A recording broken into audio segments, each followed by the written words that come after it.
am not ashamed of the gospel, because it is the power of God that brings salvation to everyone who believes. My name is Peggy Ennis, and this is my testimony.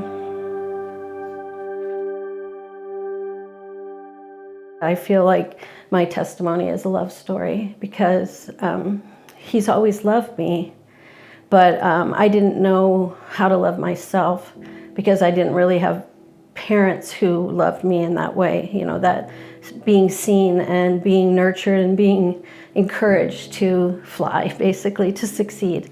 But the biggest thing as a child probably was fear. I was fearful of everything.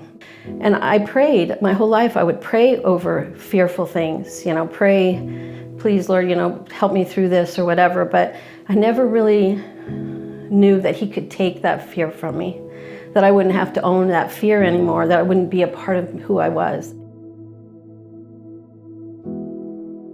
I'm 67, and when I was 60, I went to a women's gathering that was called Whole Hearts.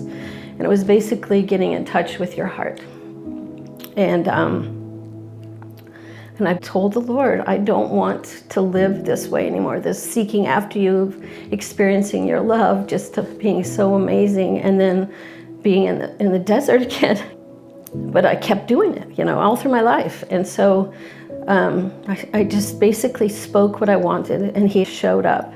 And he has walked me through so much amazing stuff in the last 7 years that it's like I say, you know, it's like a Hallmark movie, you know, where the woman holds the man's face in her hands and says, it's you who I've always loved.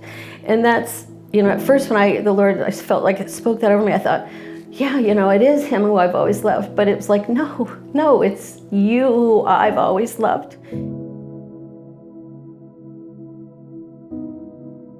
You know, people say, well, oh, what's happened in your life? It's like, Jesus loves me, you know. And then I think people say, of course he loves you. I mean, that's how we were raised. Jesus loves you. But it's like, no, he truly loves me.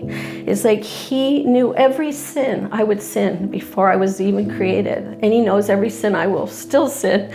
But he still went to the cross for me, and he loves me so unconditionally and so full.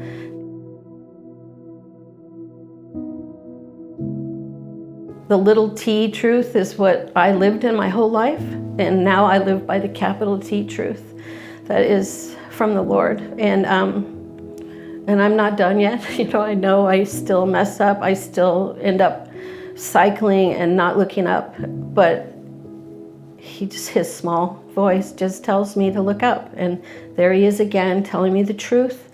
And if I walk in that truth, I can't be defeated.